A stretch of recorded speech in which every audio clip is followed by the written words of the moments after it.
एक बच्ची है, उसके पिताजी को कैंसर है, तो उसका कहना है कि सर बड़ी महंगा है कैंसर का ट्रीटमेंट, पिताजी को कैंसर है, कैंसर हॉस्पिटल खोल दीजिए।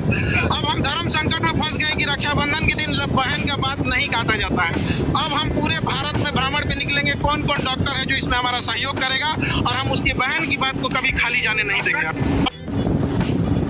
में 10,000 20,000 लोगों की भी जान बचा सके तो समझेंगे कि हमारा जीवन सफल हो गया। हमारे पास आएगा कौन? ठेला चलाने वाला, रिक्शा चलाने वाला, सब्जी बेचने वाला, ऐसे ही लोग तो हमारे पास है। जीवन में डायलिसिस का जितना सिस्टम है वो जर्मनी से आ रहा है, ब्लड बैंक का सारा सिस्टम जापान से है, लेकिन अगर वही अल्ट्रासाउंड को देखेंगे और एक्सरे देखिए और ये सब सिस्टम जो ऑपरेशन की चीज़ें होती हैं तो वो यूएस से आते हैं सब। तो अगर वो नेक्स्ट फेज में वो छठ तक उसको करेंगे। अभी भी कौन सी मशीनें आ चुकी तो डायलिसिस और ब्लड बैंक ये हम लोग स्टार्ट कर रहे हैं, और छठ के समय, दिवाली और छठ के समय हमें लगता है कि हॉस्पिटल में फुल फ्लेजेड रन करा देंगे। तो मेरा डायलिसिस,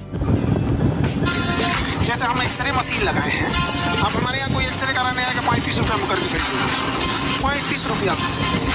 ये भैया उतने लगभग किया तो हम क्या करें?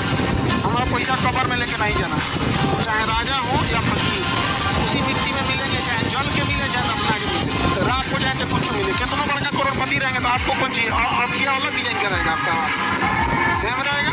तो हमको नहीं, लेकिन सोचिए आपको क्या लगता है बाप क्या है क्या नहीं, तो 35 रुपये करके जब जो एक्सरे करेगा कहेंगे काम करो तो भाई तुम 40 ले, ताकि उसको भी लगे भैया 5 रुपये ले दो।